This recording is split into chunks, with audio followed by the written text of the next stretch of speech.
अस्सलाम वालेकुम दोस्तों, इस स्किल में मज़र इकबाल के साथ एक और वीडियो में खुशामदीद। जैसा कि आपने टाइटल या थंबनेल पे देखा होगा, वो तमाम चीज़ें आपको इस वीडियो के अंदर मिलेंगी। पिछली वीडियो में हमने तारों को इलेक्ट्रिकल वायर्स को जोड़ लगाने के तरीके सीखे थे, जिस पर कुछ दोस्तों ने बहुत ही इंपॉर्टेंट सवालात पूछे, जिनके जवाबात हम सभी जानना चाहते हैं। तो इस वीडियो में आपको उन तमाम सवालात के जवाबात जो है वो मैं प्रैक्टिकली दूंगा, जिससे आपकी तमाम तर कन्फ्यूजन्स और कॉन्सेप्ट क्लियर हो जाएंगे। तो वीडियो शुरू करने से पहले बताना चाहूँगा कि आपके लाइक्स और कमेंट्स मुझे बता रहे होते हैं कि आप मेरी वीडियो से कितना कुछ सीख रहे हैं। और अगर वीडियो पसंद आए और इससे सीखने को कुछ मिले तो लाइक ज़रूर कीजिएगा और कमेंट्स की सूरत में अपनी राय से ज़रूर आगाह कीजिएगा, ताकि मुझे अंदाज़ा हो सके। और सबसे इंपॉर्टेंट बात, अगर चैनल को अभी तक सब्सक्राइब नहीं किया तो नीचे रेड कलर के सब्सक्राइब बटन दबाएं, फिर साथ बेल दबा के ऑल को सेलेक्ट कर लें, ताकि मेरी हर वीडियो आपको टाइमली मिल सके। तो चलिए, सबसे पहले मैं कुछ क्वेश्चंस रीड करता हूं, फिर इसके बाद प्रैक्टिकली उनके जवाब लेते हैं। तो महातीर मोहम्मद पूछते हैं कि सर, हाउ टू जज वायर क्वालिटी, इट्स कॉपर और iron, also guide me about wire types like we say 7/29 and 3/29। Mahathir Mohammad पूछते हैं कि तारों की क्वालिटी को कैसे जज किया जाए, कैसे चेक किया जाता है कि ये कॉपर है, ओरिजिनल कॉपर है, या इसके अंदर लोहा वगैरह या कुछ और मटेरियल मिक्स्ड है। तो इसके साथ साथ उन्होंने पूछा है कि 7, 29 और 30, 29 वायर्स जो हैं वो क्या होती हैं। तो बिल्कुल इसका जवाब हम अभी देंगे इंशाल्लाह। तो नेक्स्ट क्वेश्चन जो है वो अली रज़ा खान पूछते हैं कि भाई, इंसुलेशन कैसे रिमूव करते हैं। मैंने ट्राई किया कटर से, बट इंसुलेशन के साथ साथ कंडक्टर्स भी कट हो जाते हैं, तो आखिर में मुझे वायर्स को जला के उसको काम चलाना पड़ा। तो बिल्कुल आपको मैं ये भी दोबारा से बताऊंगा, हालांकि पिछली वीडियो में मैं इसका बता चुका हूँ, लेकिन होता है कि शुरू शुरू में हमें नहीं एक्सपीरियंस होता, तो हम इस तरह करते हैं, तो कट हो जाती हैं वायर्स। कोई ऐसी बड़ी बात नहीं है। तो अब इसका हम दोबारा से प्रैक्टिकल कर लेते हैं। तो सबसे पहले बात करते हैं हम वायर्स की क्वालिटी को कैसे चेक किया जाए कि ये कॉपर की है या फिर इसमें लोहे वगैरह का या नॉकिस मटेरियल शामिल है। हम 3 तरह की वायर्स को अमूमन इस्तेमाल करते हैं। कॉपर की वायर का हम इस्तेमाल करते हैं सबसे ज़्यादा, उसके बाद जो है वो सिल्वर की वायर इस्तेमाल होती है, या फिर एल्युमिनियम की वायर्स को हम इस्तेमाल करते हैं। सिल्वर की जो वायर्स हैं ये भी एक बहुत अच्छा कंडक्टर है, लेकिन क्वालिटी में जो है वो खालिस होना चाहिए। कॉपर को सबसे अच्छा मटेरियल इसलिए जाना जाता है कि इसकी जो है वो कंडक्टिविटी के हिसाब से हीट को बहुत ज़्यादा इसको जो है वो ये बर्दाश्त करता है। यानी कि कॉपर का जो मेल्टिंग पॉइंट है वो 1085 डिग्री सेंटीग्रेड है, यानी इस दर्जा हरारत पे कॉपर जो है वो मेल्ट होना शुरू हो जाता है। तो इसके बाद इससे कम जो है सिल्वर, तो उसके बाद एल्युमिनियम का इससे भी कम है। तो जो सिल्वर की वायर्स हैं वो एक्चुअली हम जो है इलेक्ट्रॉनिक्स डिवाइसेस या इक्विपमेंट्स वगैरह में इस्तेमाल होती हैं। तो जो कॉपर की वायरिंग है वो सबसे ज़्यादा हम घरों की वायरिंग में इस्तेमाल करते हैं। इसके अलावा अमूमन हम कॉपर्स की वायर इस्तेमाल कर रहे होते हैं, लेकिन जब हम इसको परचेज़ करने के लिए जाते हैं तो हमें इसका सबसे बड़ी प्रॉब्लम ये होती है कि चेक करने का पता नहीं होता कि हम वायर्स की क्वालिटी को कैसे चेक करें कि ये कॉपर की है, खालिस कॉपर है, खालिस तांबे की तार है, या फिर इसमें लोहा वगैरह या कुछ और मटेरियल्स नाकिस क्वालिटी के शामिल हैं। तो जाहिर सी बात है, नाकिस क्वालिटी के मटेरियल की वायर्स जो हैं वो हमारे बिजली के कंजप्शन में भी बहुत ज़्यादा नुकसान करती हैं, लॉस होता है इससे, और हमारी जो डिवाइसेस वगैरह या अप्लाइंसेस वगैरह हैं वो भी सही तरह से इस पे जो है ना वो वर्क नहीं करती। तो इसको चेक करने के लिए सबसे पहले मैं आपको बता दूं कि 2 चीज़ों की ज़रूरत होगी आपको। एक तो है मैग्नेट। तो इस तरह का आप कोई भी मैग्नेट ले सकते हैं, इसके अंदर से ये आयरन आप निकाल दें तो ये आसानी से निकल भी जाता है। तो इस तरह का कोई भी छोटा मोटा टुकड़ा आप अपने पास रखें जब भी आप वायर ख़रीदने के लिए जाएं, परचेज़ करने के लिए जाएं। तो इसके अलावा आपके पास लाइटर या माचिस वगैरह होनी चाहिए। तो इसको चेक करने के लिए सबसे पहले हम अगर सिल्वर की बात करें तो सिल्वर की जो वायर है इसकी कंडक्टिविटी के हिसाब से सिल्वर भी एक बहुत अच्छा कंडक्टर है। तो शर्त ये है कि इसके अंदर जो है वो किसी किस्म का कोई दूसरा मटेरियल जो है वो शामिल नहीं होना चाहिए। हम सबसे पहले क्या करेंगे कि इसका इंसुलेशन जो है वो इसका उतार लेंगे, तारों को छील लेंगे। उसके बाद हम अगर सिल्वर है तो भी, कॉपर है तो भी, हम इसके नीचे जो है वो आग जलाएंगे लाइटर से या माचिस वगैरह से, और इसको चेक करेंगे इस तरह। तो हमने इसके नीचे जो है वो लाइटर से आग जलाई, तो आप देख रहे हैं कि इसके जो वायर्स हैं, इसके कंडक्टर्स जो हैं वो हीट हो के लाल हो गए हैं, लेकिन जो है वो वायर्स अपनी हालत को उन्होंने तब्दील नहीं किया, ये ख़राब नहीं हुए हैं।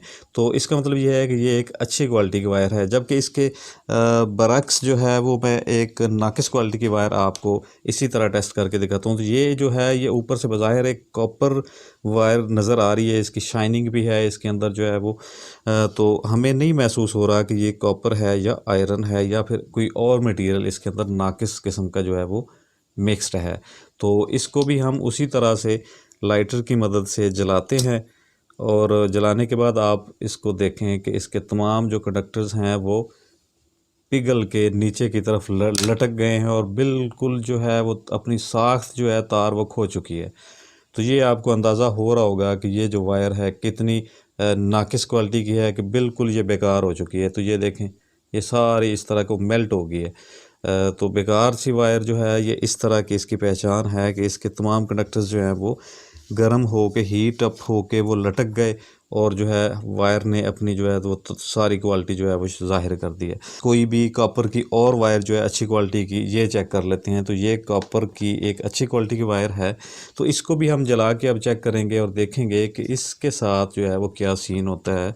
तो चलिए इसके नीचे भी हम लाइटर से आग जलाते हैं। तो आप इसको देख रहे हैं कि इसके अंदर हमने लाइटर, जबकि उससे ज़्यादा हमने इसको हीट किया तो इसके कंडक्टर जो हैं वो लाल हो गए हैं, जल के सुर्ख हो गए हैं।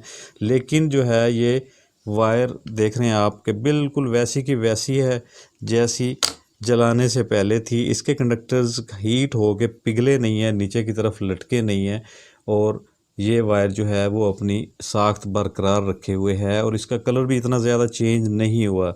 तो ये एक अच्छी वायर को चेक करने का तरीका है कि किस तरह हमने जो है वायर को चेक करना है। तो इसके बाद हम मोटी वायर्स को भी चेक करेंगे। तो इसको हम चेक कर लेते हैं। तो देखें आप, ये बहुत ही बारीक है लेकिन जलने के बाद भी इसकी जो है वो इतनी ज़्यादा कंडीशन ख़राब नहीं हुई। तो ये भी एक अच्छी तार है। तो इसके बाद हम दोबारा से फिर मैं आपको वही वायर जो है हमने पहले जो की है वो चेक करवा दूं ताकि आपको क्लियर हो जाए। तो ये वाली वायर हमने पहले चेक की थी जिसकी क्वालिटी जो है वो बिल्कुल ही नाकिस है। तो इसको हम दोबारा से अब जला के देखते हैं। तो आप देखिएगा कि इसके अंदर किस तरह तब्दीली जल्द ही आ जाती है। हम ज़्यादा टाइम इसको जलाएंगे भी नहीं और इसके कंडक्टर्स आप देखेंगे कि ये देखें, इसके कंडक्टर्स जो हैं वो जल के बिल्कुल खाक हो गए, बेकार हो गए ये। तो आप देख रहे हैं कि इस तरह हम जला के किसी भी वायर को, फ्लेक्सिबल वायर को इस तरह चेक कर सकते हैं कि ये किस तरह की क्वालिटी की है। तो ये हमारे पास 729 वायर्स हैं। तो चूंकि इसके कंडक्टर्स मोटे होते हैं, इनको हम जला के नहीं चेक कर पाएंगे। तो इनको चेक करने के लिए दो तरीके हैं। तो सबसे पहले तो ये है कि इसको आप किसी भी नाइफ़ वगैरह से इस तरह से ऊपर से थोड़ा सा ना छीलें इसको, वायर को, ठीक है। छीलने के बाद आप देखेंगे कि इसके अंदर से वाइट कॉपर निकल रहा है या नहीं। तो बाज़ दफ़ा वायर्स के ऊपर कॉपर कोटेड होता है लेकिन इसके अंदर मटेरियल जो है वो सिल्वर का इस्तेमाल किया जाता है। तो इसको छीलने के बाद इसको आप रगड़ेंगे तो आपको वायर के अंदर से सफ़ेद कलर का जो है वो सिल्वर नज़र आना शुरू हो जाएगा। लेकिन जबकि ये जो वायर हमने जिसको रगड़ा है इसको ऊपर से, तो इसके अंदर जो है बिल्कुल वही कलर है जिसके बाहर है, यानी कॉपर ही है। तो इसके अलावा कोई दूसरी वायर भी आप चेक करें तो इसके ऊपर भी आप इसको छील के ऐसे देख लें या फिर कट लगाएंगे तो आपको यहाँ से भी इसके जो सिरे हैं यहाँ से भी वाइट कट के बाद वाइट कलर नज़र आएगा। तो आपको पता चल जाएगा कि इसके अंदर सिल्वर मौजूद है। तो अब बात करते हैं कि इसके अंदर अगर आयरन मौजूद हो, लोहे की तार हो, तो उसको जो है कॉपर का रंग चढ़ा दिया जाता है उसके ऊपर। तो उसको हम कैसे जज करें? तो आयरन का बहुत ही सिंपल सी चीज़ है कि आप मैग्नेट के साथ इसको करीब लाएं और ऐसे लगा के मैग्नेट के साथ इसको चेक करें। अगर ये मैग्नेट के साथ चिपक जाती है तो आप समझ जाएं कि ये जो है कॉपर मिक्सड है इसमें और ये नाकिस क्वालिटी की वायर है। तो आप इसको दो तरह से चेक करते हैं। एक तो छील के इसके ऊपर जो है इंसुलेशन उतार के जो कंडक्टर्स हैं इनके ऊपर रगड़ के इनको चेक करेंगे इसका कलर वाइट निकलता है या नहीं। और दूसरा इसको मैग्नेट के करीब ला के चेक करेंगे। अगर मैग्नेट के साथ वायर चिपक जाती है तो उसके अंदर आयरन का मटेरियल मौजूद होगा। तो अब बढ़ते हैं दूसरे क्वेश्चन की जानब। तो जो दूसरा सवाल पूछा गया था वो ये था कि 7, 29 और 30, 29 वायर्स जो हैं वो क्या होती हैं। तो अगर हम लिखेंगे तो इस तरह लिखा जाता है 3/0.029। ये 3/29 को इस तरह लिखा जाता है, यानी कि ये 3.0.029 इंच स्क्वायर होता है। तो इसके साथ अगर 7/29 को हम लिखें तो अमूमन हम इस तरह भी लिख देते हैं कि 7/29, ठीक है। लेकिन जो सही तरीका है लिखने का, इसको इस तरह हम लिखते हैं 7/0.029। तो इसी तरह बाकी वायर्स भी हो सकती हैं। ये सिर्फ 7/29 या 30/29 नहीं, 7/52 हो सकती है, 7/64 हो सकती है, 44/76 हो सकती है, किसी भी किस्म की वायर हो सकती हैं। तो इसको हम इस तरह से लिखते हैं। तो इसको अब 7/29 या 30/29 इसलिए कहते हैं कि ये 3/29 वायर है हमारे पास कॉपर की। तो इसके अंदर आप देख रहे हैं कितने कंडक्टर्स हैं। इसको इंसुलेशन उतारेंगे और कंडक्टर्स गिने आप, 1 2 और ये 3 कंडक्टर्स इसके अंदर मौजूद हैं।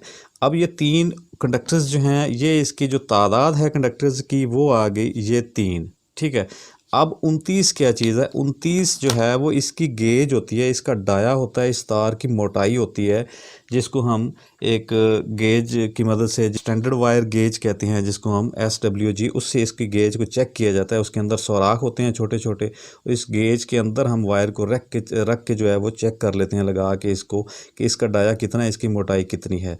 तो अब इसकी 3 वायर्स हैं, इसके अंदर कंडक्टर्स हैं 3। तो इसका जो डाया है एक कंडक्टर का 0.029 होता है, इसलिए हम इसको 329 कहते हैं, ठीक है। इसी तरह ही बिल्कुल 729 की जो वायर है, इसके अंदर आप कंडक्टर्स देख लें कि ये, अब इसको हम गिनते हैं 1 2 3 4 5 6 और ये 7। अब इसके अंदर आप देख रहे हैं कि 7 कंडक्टर्स हैं इस वायर के अंदर, तो इसलिए इसको हम कहते हैं 729। अब एक वायर का जो डाया है, मोटाई है इसकी, वो एक कंडक्टर की वो ये है 0.029, तो इसलिए हम इसको कहते हैं 729। तो ये होती हैं 329 या 729 या फिर कोई भी वायर हो, इसलिए हम इसको इस तरह कहते हैं, ठीक है। तो इसके बाद हम बात कर लेते हैं, जो तीसरा क्वेश्चन हमारा था कि वायर का इंसुलेशन उतारते हुए जो है वायर्स के कंडक्टर्स हमसे कट हो जाते हैं। तो अब हम जो है इस वायर को, मैं आपको इसका इंसुलेशन उतार के फिर से दिखाता हूँ कि सही तरीका। मैंने पिछली वीडियो में इंसुलेशन उतारने का जो तरीका बताया था, वो मैंने ये कहा था कि आप इसको हल्का हल्का सा कटर से इस तरह घुमाएं, कटर को इसके ऊपर इतना सा घुमाना है कि कटर जो है इसकी इंसुलेशन में बैठ जाए। मैंने ये नहीं कहा कि इसको आप दबाएं। अगर इसको आप कटर को इसके ऊपर रख के ऐसे दबाएंगे तो जाहिर सी बात है इसके कंडक्टर्स जो है वो कट हो जाने हैं।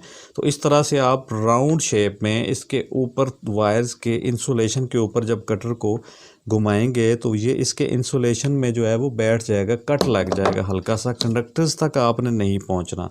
जब आपको लगे कि इसके इंसुलेशन में ये कटर बैठ गया है, तो तब आपने जो है एक तरफ से प्लायर से पकड़ लेना है और फिर दूसरी तरफ से हल्का सा इसको पकड़ना है, दबाना नहीं है कटर को, इतना सा पकड़ना है वायर को कटर के साथ कि इसके जो है सिर्फ इंसुलेशन कटर की जद में आए, ना कि इसके कंडक्टर्स। तो इसके बाद इसको आप जब खींचेंगे तो आसानी के साथ इसका इंसुलेशन उतर जाएगा। अब देखें आपके सामने मैंने इंसुलेशन उतारा, कोई टाइम नहीं लगा, कोई इसका जो है वो मुश्किल काम नहीं है। तो प्रैक्टिस ज़ाहिर सी बात है इंसान को परफेक्ट बनाती है, तो आप इसको जितनी प्रैक्टिस करेंगे उतना आपके लिए ये काम आसान हो जाएगा। तो इसके बाद दूसरा तरीका जो है वो कटर की मदद से हम इस तरह के नाइफ़ लें, किसी भी किस्म का कोई भी, तो इस नाइफ़ से आप इस इंसुलेशन को हल्का हल्का सा चारों तरफ तमाम साइडों पे इसको घुमाएं, यानी कि आपको लगे कि इसका जो नाइफ़ है वो इस इंसुलेशन के अंदर बैठ गया है, कंडक्टर्स तक पहुंच चुका है, लेकिन कंडक्टर्स को इसने टच नहीं किया, ख़राब नहीं किया, ठीक है। अब आप इसको देख रहे होंगे कि ये इसका इंसुलेशन आपको नज़र आ रहा होगा कि कट हो गया है, ठीक है। ये इसके अंदर जो है लाइन सी नज़र आ रही है ना, इंसुलेशन इससे कटर से तमाम साइडों से कट हो चुका है। आप इसको आराम से अब कटर की मदद से जो है वो खींचेंगे तो इंसुलेशन इसका आसानी के साथ उतर जाएगा। तो ये देखें इसका इंसुलेशन भी उतर गया, ठीक है। इस तरह आप किसी भी किस्म के वायर को आसानी के साथ छील के इसका इंसुलेशन उतार सकते हैं। तो अब अगर इस तरह की बारीक वायर का इंसुलेशन उतारना हो तो इसको ज़ाहिर सी बात है हम कटर के साथ इस तरह दबाएंगे तो ये कट हो जाएगी, ठीक है। तो इसके लिए जो है वो आप इस तरह की एक स्टील की कैंची यूज़ कर सकते हैं। अब इस कैंची को यूज़ करने का तरीका क्या है, इसके अंदर आप देख रहे हैं कैंची के प्ले है, ठीक है। ये कट करने वाली नहीं है, यानी कि इसकी धार ख़त्म हो चुकी है। तो इसके अंदर आप देख रहे हैं इतना गैप है, ये आपको गैप नज़र आ रहा होगा यहाँ से। तो जब इसके अंदर प्ले होगा आपने इसके ऊपर इसको रखना है, इसको थोड़ा सा तिरछा करना है और दबा के जो है वो इस तरह इंसुलेशन आप इसका उतार सकते हैं। इस तरह की कैंची बहुत यूज़फुल होती है इसके लिए, इंसुलेशन उतारने के लिए। अदरवाइज़ आप इसको जो है थोड़ा सा हीट करके भी इसका इंसुलेशन उतार सकते हैं। तो इससे भी अगर बारीक वायर की बात की जाए, इस तरह की वायर जो होती हैं तो अब इसका तरीका ये है कि आप इसको जो है सोल्डरिंग आयरन से भी उतार सकते हैं, या फिर आप इसको इस तरह से हीट करें। हीट करने के बाद थोड़ा सा ठंडा होना दें, इसको बिल्कुल ठंडा ना करें कि ये बिल्कुल हार्ड हो जाए। थोड़ा सा ठंडा करके आप इसको ऊपर से खींच लेंगे, ठीक है, इंसुलेशन। तो इंसुलेशन खींचने के लिए आप ये इस चीज़ का ध्यान रखना है कि ये इंसुलेशन पिघला हुआ नहीं हो जो हाथ पे चिपक जाए। तो इसका ये तरीका है। उसके बाद इंसुलेशन आप हाथ से ना भी खींचे तो कोई प्रॉब्लम नहीं है, आप इसको कटर से भी इंसुलेशन खींच सकते हैं। वायर को आपने गर्म किया, अब इसका इंसुलेशन गर्म करने के बाद आप कटर के साथ आसानी के साथ जो है इस तरह खींच लेंगे। तो ये देखें इंसुलेशन जो है वो उतर चुका है और इसके कंडक्टर्स जो है वो आपको नज़र आ रहे हैं। तो ये थी नाज़रीन हमारी आज की वीडियो, जिसमें हमने बहुत इंपॉर्टेंट चीज़ों को डिस्कस किया। तो यकीनन आपने बहुत कुछ सीखा और समझा होगा। तो आपको वीडियो अच्छी भी लगी होगी तो वीडियो को लाइक करना ना भूलिएगा। और फिर से कहना चाहूँगा कि अगर चैनल को सब्सक्राइब नहीं किया तो आप लाजमी से कर लीजिए, ताकि इस तरह की यूज़फुल वीडियोस आपको टाइमली मिल सकें। अगर आप चैनल को सपोर्ट करना चाहें तो वीडियो को लिंक को अपने फ्रेंड्स में ज़्यादा से ज़्यादा शेयर करें, जिससे आपकी इंटरेस्ट मुझे शो होता है और इस इंटरेस्ट के बेस पे मैं वीडियोस बनाता हूँ। तो कोई भी क्रिएटर जो है वो अगर उसकी हौसला अफजाई होगी तो जाहिर सी बात है आपके लिए मज़ीद अच्छी अच्छी चीज़ें वो पेश करेगा, तो जिससे आप मज़ीद ज़्यादा चीज़ें सीख पाएंगे। तो मिलते हैं एक नई वीडियो के साथ, तब तक लिए अपना ख्याल रखिएगा। अल्लाह हाफिज़।